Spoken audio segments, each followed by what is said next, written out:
Hello mentors, this is the first training video in the series for the Level 1 course of the AMAYDA program. In this video today we will be covering lessons 1, 2 and 3 and going through all the techniques within that program. So welcome to all AMAYDA instructors. It's great to have you on board, and it's very important as you start to relate to students that you give us good positive feedback. We want you to remember at all times that we're not teaching martial arts as such, any particular style that is, in this program. It's about self-defense, it's very practical, and we need to stick to that at all times. Please also engage with your students, make sure that you're always on time, you're well dressed, you're well groomed, you're very friendly to them, you're very professional at all times, and talk to them, encourage feedback, encourage them to confide in you, ask questions repeatedly, and again, any feedback that you do get, please convey it to us at AMAYDA so that we can help you. The more feedback we get, the more we can come back to you with solutions and so forth. So we want you to engage well with the students, we want you to engage well with us, and if we do that, we'll certainly deliver the best program possible. We also want to encourage students to go from the 10-week program to the 1-year program, because there we can really consolidate and expand on the information they've learnt in the 10-week program. So once again, communication is key and professionalism is key. Thanks again for being part of AMAYDA, and we look forward to having you on this journey. Okay, welcome mentors. So this is the first of the instructor videos, just to help give you some guidance through your training. I know some of you are experienced instructors, some are personal trainers, some comes from different backgrounds. Obviously, you've just heard from Glenn Rushton. He's talked about AMAYDA standards and making sure that you are always presenting yourself well. Very, very important to make sure you're always in a Team AMAYDA shirt, always making sure your hair's done well, always make sure you look well. Make sure your nails are clean. Just make sure that you're generally presented very, very well. Obviously, you're representing our brand, and our brand has to be of the highest quality, because if we are going to do what we want to do with bullying in this country, it all starts with you, because you guys are the face of the business. You are the ones that are out there and out there on the coalface with the students, and you're delivering the program. Also, we also respect that you all come from different martial arts styles, and you understand that this is not a martial arts style, that these are empowerment and self-defense programs, and they're a set program. So lesson 1 in one school is the same as lesson 1 in another school. This enables us to expand and able to scale up the program so that we can affect change in the lives of thousands of kids. And always remember that that's what we're here for. Yes, you are getting paid for a service, but we're here to affect change in thousands of kids' lives, because bullying is a massive issue and we need to get together, and that's what AMAYDA's all about, is bringing us all together, breaking down those walls of all the different styles and getting these programs into schools. So this video is about lesson 1 to lesson 3. Now there'll be a bunch of techniques demonstrated on the lessons. So each instructor will receive not only this instructor video, which will cover the lessons, so you'll receive a copy of that. You'll also receive the student videos for the weeks that you're doing. So you'll receive week 1 and week 2 and week 3, which will pertain to this training. You'll also receive in written format a breakdown of a lesson plan for you to follow with the minutes that it should take to do each part of the process. Now, when you get there on the first lesson, we've instructed all students to meet you at the office, outside the office. You must be in your AMAYDA uniform. You'll have the kits for your students. They'll be named, they'll be all bunched together so that you'll be able to hand out the kits, the uniforms to the students, and make sure the shirts fits, the gloves fit. So this will take a little bit of time on the first lesson to be able to get them all sort of kitted up. Now they won't need their shin guards, so you can put them aside on the first lesson. They won't need them, but they'll certainly want to get put on their AMAYDA shirt, and they won't need their gloves straight away, but you must tell them to bring their gear to every single lesson. It's very, very important that they always bring their gear with them, because they never know what they're going to use as the weeks go on. The instructors will be provided with focus mitts and the equipment that you need. You'll also be provided with your AMAYDA shirts as well, and we do have AMAYDA shorts on offer if you want to pick up a pair of AMAYDA shorts, and you can be kitted out in the full uniform. It's very important, as I said, that we present a uniform approach to what we're doing, and the instructors are turning up to class excited, ready to go. It doesn't matter if you had a bad day, you leave that at the door, you get out there, you run your class, and you use enthusiasm, because understand enthusiasm's infectious, all right? So you want to use that enthusiasm because it absolutely inspires people around you, and so we're going to give you some guidance as far as the lessons go. So this video, we're going to break down the warm-up that we want you to do. So this is about just getting you warmed up from top to toe. Takes about sort of 8 to 10 minutes to do, and gives you a good basis for your lesson. We'll talk to you a little bit about pitch and tone, and making sure that you're keeping engaged with your students, and also make sure you're high-fiving the students that are nailing the technique, and you're pointing them out, and you're making everybody know the students that are doing the techniques really, really well. Remember, when you're training somebody or teaching somebody, they're never doing it wrong. So you never turn around to somebody and say, you did that wrong, you did this wrong. You always say, that was great, now try it this way. Well, that was really good, now when you do it, try it this way. Always positive reinforcement, never negative, because if you say negative things to people, all it does is shut them down mentally, and then they stop learning and they stop listening, okay? So just gonna break down the warm-up for you. All right, so when we start our warm-up, key thing is to make sure that we obviously get our students, we're going to be in an undercover area, so you get your students spread out nice and evenly. You want to obviously let students know your name so that they know what to call you, and you want to know your students' names as well. Very important to know who your students are and call them by name. Okay, but we're going to start our warm-up. Now, we don't do any bows or anything because, again, we're not a martial arts style, but you're going to start with star jumps. Nice and simple way to warm up. So again, just arms out to the side, just get them going and doing it with them. And then you can alternate and just bounce straight up and down, and then you can go toe to toe. All right, and just get the bodies moving, feet out the side again, feet forward and back.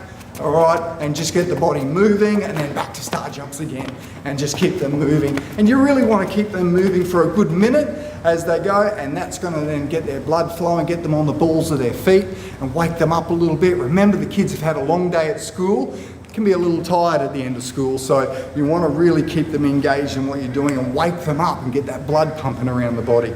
So the next thing we want to do is we're going to start from the head down, so we're just hands on hips. You always want to say, students, hands on hips, head back and forward, nice and easy, and then left and right. So you want to do these, you know, probably 10, 15 times each. All right, ear to your shoulder, stretching your neck out, making sure their neck's nice and warm. And then I like to do a thing called chain breakers. So like you're ripping a chain apart, your elbows out to the side, you open your chest up. All right, and then again, we're going to do some twists, and this is more about into your back. So again, you've warmed your neck up now, you've warmed your chest up a little bit, now you're warming your back up by doing your twists. And then we go feet apart a little way, hands on hips, reaching over the side, again stretching out your sides, and doing the other side, and probably going back a couple of times each side. So again, backwards and forwards, and again, now you've done your waist. All right, now from this position here, all right, we go feet a little bit wider. I'm going to do a side lunge, hands on your hip, hand on your knee, and you're going to lunge down to the side, one side down, nice and easy, and then stretch and hold, and then you're going to go the other side down, again, nice and easy, and you're going to do this a couple of times on each side. Then what we want to do is we want to just hip over, and we're going to get off into the, get the back heel off the ground there, hand on the back of your hip, pushing down and stretch that hip flexor at the front, and then release and then push down, and then we want to go to the other side, and then push down, release, push down. So at this point, you've started to warm your legs up. Now we're going to straight legs, we're going to reach down, and we're just going to touch our toes, nice and easy. And then standing up, bending back, and then again, reach down, and this time maybe grab your ankles and pull yourself down, because again, not everybody can touch their toes, so grab your ankles, and then bending back, stretching your back, so again, getting this forward and backward motion going, and then going down, and one more time, and then touching your toes one more time. So at least 3 times forward and back, and then that way, you are keeping the legs nice and warm, you're starting to get them nice and limbered up. Ideally 1 foot up behind, and if you can get them to balance is really, really good. All right, and then obviously then the knee up the front. Okay, so again, this is just about sort of warming those hips up, getting them ready to move and become nice and limber. All right, so once you've done those warm-ups, exercises with them, I would then ask them to drop down and I want to do 10 push-ups and 10 jump squats. So again, that's just about finishing the warm-up and sort of rounding everything out and you're going, okay, we're nice and loose now and we're ready to go. Their blood's pumping around their body, their mind's switched on, and you've got them engaged, okay? So now you've got them engaged. The next part of the lesson is to just have a little bit of a conversation with them around, this is the first lesson, have a little conversation with them around about where we're going with the AMAYDA training and what it's all about. Now it's about stamping out bullying and about empowering kids to be the best they can be, because bullies are everywhere and we just need to be resilient enough that it doesn't bother us, okay? And we want to take the victim out of your personality and make you as strong as you possibly can be by giving you some real good techniques that are going to help you to grow, not just physically, mentally, but emotionally as well, and be able to complete the process all the way through. So it's a 10-week program with a skills assessment at the end, and this is the level 1 training. Okay, so the content for lesson 1. So what we covered really in lesson 1 was talking about respect, what respect means. So that's about treating people the way that you want to be treated. That's a pretty simple conversation when it comes to relating that to the kids. So it's just about treating people the way that you want to be treated. But it's not just about showing respect to other people, it's about respecting yourself, it's respecting the school, it's respecting your parents, it's respecting your home, it's respecting your community. So we just want to talk to them about open their mind about what respect really means and where it branches out to, okay? So we'll talk more about that in the instructor training and give you guys the opportunity to certainly express your opinions on that. So make sure that you definitely attend the instructor training. Now, the other part of the conversations for this lessons, because each lesson is broken up into 3 sections. We're broken up into conversations, techniques, and application of those techniques, okay? So Glenn likens it to learning the guitar, and you walk in for your first lesson, the instructor teaches you 3 chords, and then at the end of the lesson he actually teaches you how to play a song with those 3 chords. How accomplished do you feel? How not accomplished would you feel if you just learnt 3 chords? You go, okay, well I learnt 3 chords.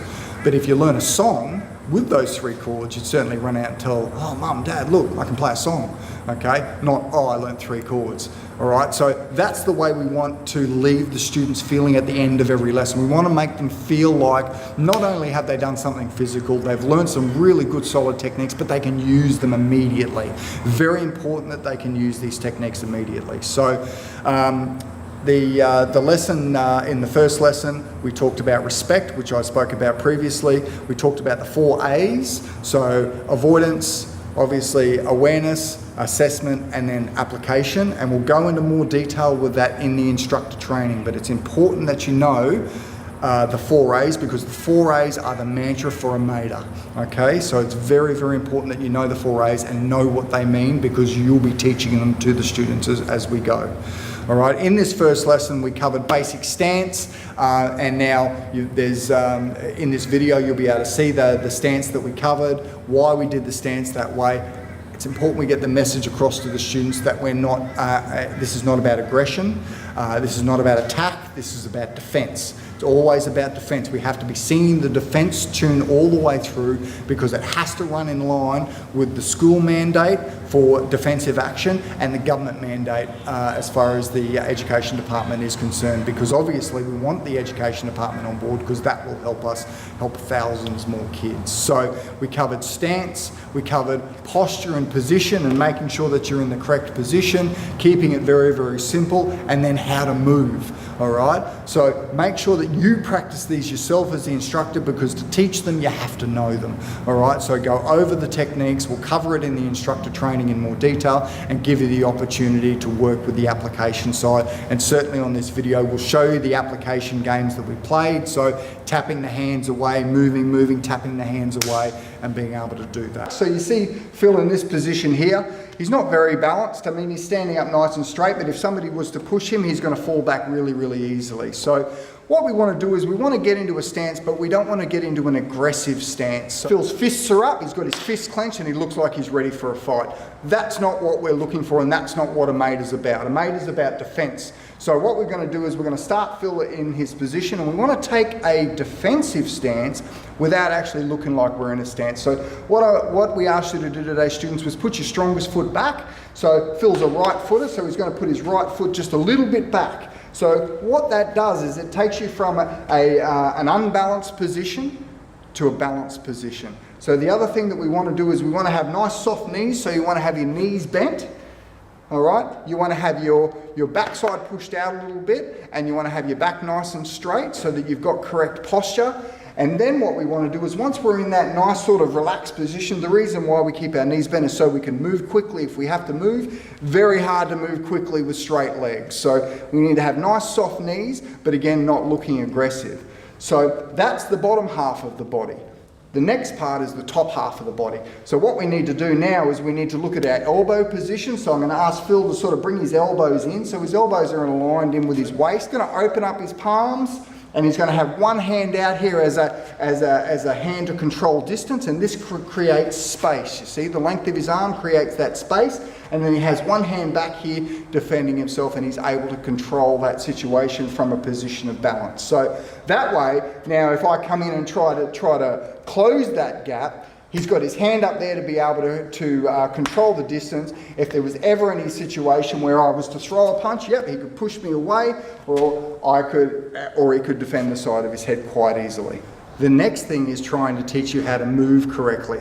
So the last thing we ever want to do in a defensive situation is have our legs crossed when we're moving, okay? Another thing that we want to try and avoid doing is moving straight backwards. If I was to move towards Phil, he can move back, but he shouldn't move back any more than one step. He should move on to an angle. So instead of taking that one step straight back and sliding this way, he's going to take a step back with his back foot, and he's going to step back on an angle like that. It's very, very important to understand that as we move, we must move on balance. So that's why we've got to have our knees bent, and we've got to have our backside pushed out a little bit, our back straight, our posture nice and straight.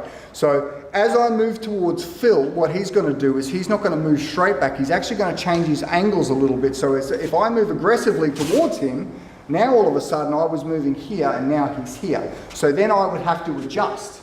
And then if I was to move from here, Phil would do what we call a quarter step with his back foot, and then he would change the angle again. So if I come this way, now all of a sudden he's here. So then I have to change my position again. So we've just broken it down to 3 key steps, and then we're going to move on to how we applied it today in the lessons. One is the quick step. So again, quick stepping on angles. So we don't want to move straight back, but I want to jump to the side. So how I do that is I push from this foot, and I do a little quick movement to the side. Then if I wanted to move to the other side, I push with the other leg, and then I can move easily to the other side. See, I'm changing my angle. The other way is to do what we call a switching step, and sometimes this can be done just as a backward step. So your front foot becomes your back foot, and you just create that little bit of a distance between yourself and the person in front of you. The third step we did today was the quarter step. So this is like the matador step, the bullfighter.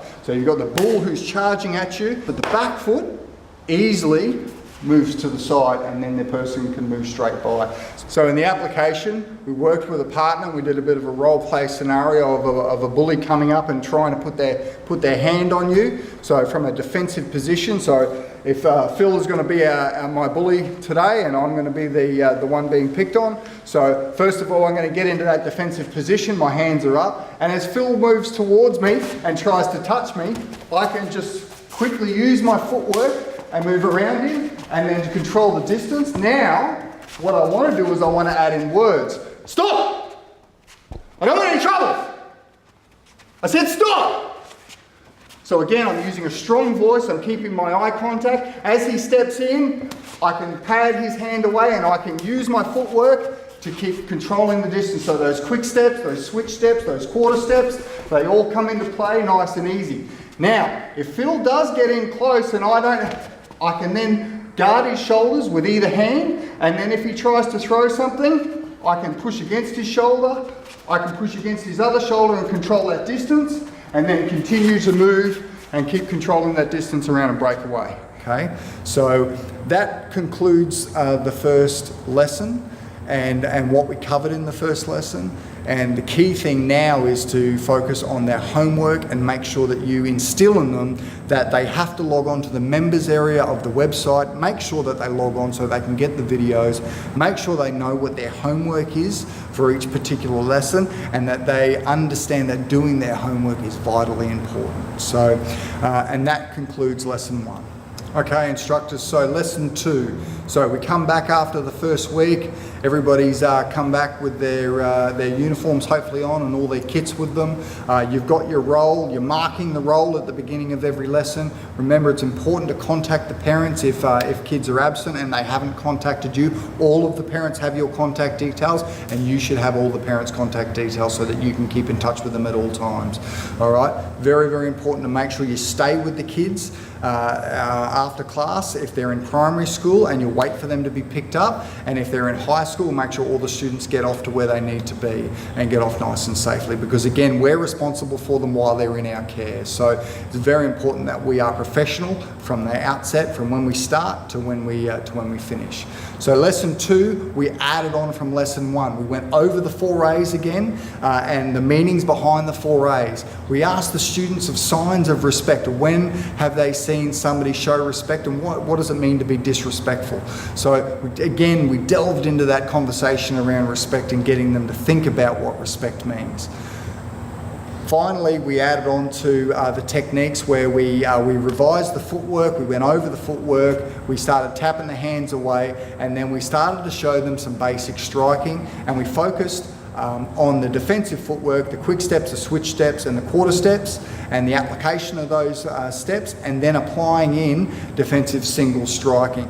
Obviously, conversations as well. So we're not only using the footwork, we're using assertive conversations like yelling out, "Stop! What's going on? I don't want any trouble. Leave me alone. What are you doing? Stop, stop!" Using things like that in an assertive way and being able to put it forward so people pay attention. So we're not only getting them now to stand correctly, we're getting them to move, we're getting them to use their words, and then we're getting them to strike the pads with single strikes. So again, in the application you'll see on this video, you'll see how that's done, because again, it's always back to defense. Again, we're not here like this with our hands up like we're ready to fight. We're in this defensive position from the outset. So we covered that jab, we covered the cross, we covered the moving, and obviously bringing in the assertive language into what we're doing as well. So the homework we started to build on and get them to work on the application of that footwork and make sure that they're moving around. And obviously, as we move into the next lesson, we start getting a little bit more physical, and we set out a bit of a challenge for them in the next lesson. So watch the instructors video, attend the instructor training, instructors and mentors, and you will get your head around it. And if you've got any questions, again, the only silly question is the one you don't ask. We want to be striking out and hitting the pad and then coming back to a defensive position. Again, I don't want to be in this sort of aggressive boxing position where I've got my fist clenched. So it's very important as we throw that punch out that we bring our hand back to the defensive position. Again, we've got this lead hand here, so it's here. And then we've got this backhand here, so it's here. And again, if I had to throw a strike, because of my posture, I actually want to make sure that I come to the pad. I don't want to be moving backwards from the pad and moving my balance and my energy away from the pad, because what's that going to do is that's going to pull all the power out of my punch. So today we covered the jab, the straight jab, and we covered the cross, and then pulling them back to a defensive position. So single strike here, back to defense, single strike here, back to defense. As Phil sort of steps in, I'm tapping his hands away, I'm moving, and I might go, "Stop! What are you doing, man? I don't want any trouble, leave me alone." So as he's reaching out to me, he's reaching me, I'm patting his hands away, and then I might strike and I might move, again, defensively, always touch, and then I move, as I keep moving. "Stop, man, I don't want any trouble." And then if he steps right in, I'm going to control those shoulders. As he's throwing, I'm controlling the shoulders, I'm putting my palms on his shoulders, and then I break away again. Okay, mentors, so lesson 3, we were focusing on building what we've done the last 2 weeks. Again, revision, going over the footwork, going over the stance, going over the posture, going over the eye contact, continuing those stories in repetition, making sure that they're defensive, not aggressive. You know, we want to make sure that they can apply their footwork, and again, going over those movements with the single strikes in the application part. So again, it's all about using what they've learned.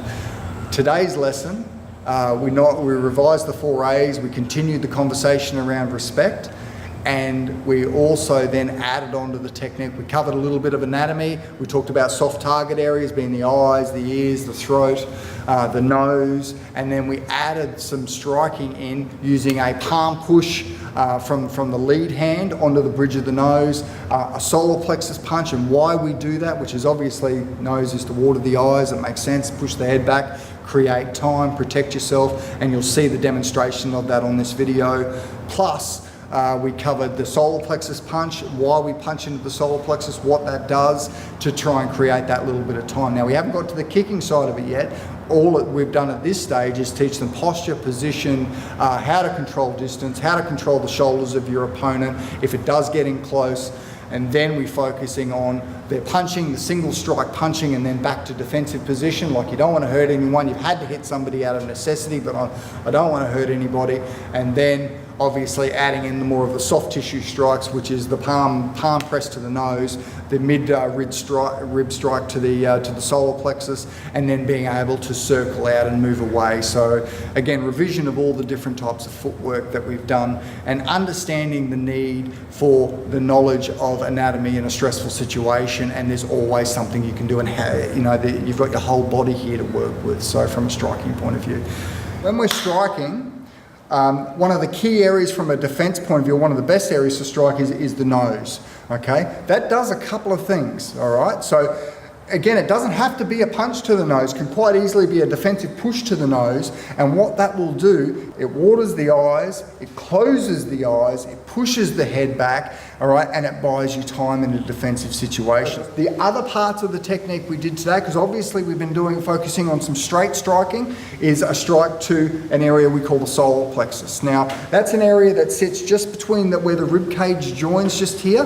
There's actually a little nerve cluster behind there. So nerves are what control the electrical pulses in the body. When you strike that nerve cluster in there effectively, it takes the air away from the body and it winds you. So if you've ever been winded, that's what's happened. It's pushed the air out, and then sometimes it's hard to take a breath in.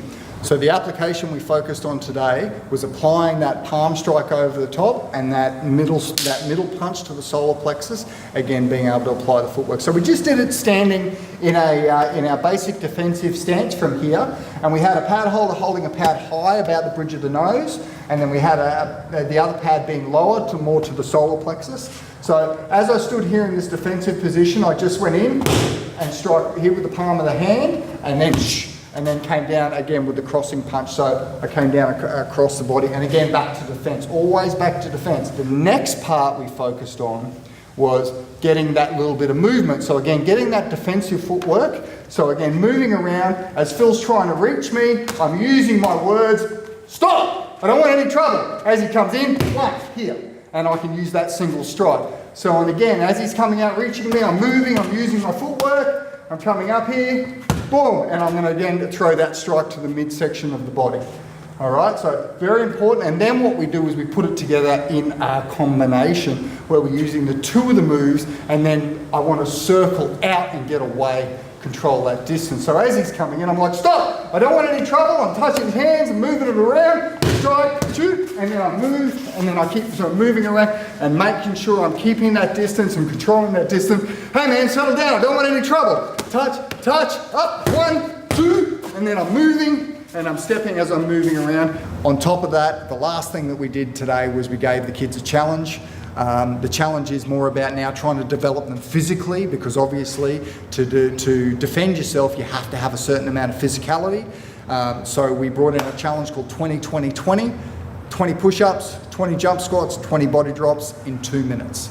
Okay, that's the goal. I urge you as mentors to be able to do it, because you've got to be able to do it because you're teaching it, and practice it so that you can do it. But 20 push-ups, 20 jump squats and 20 body drops. You're the teacher, the trainer, the mentor. Remember, nobody's ever doing anything wrong in class.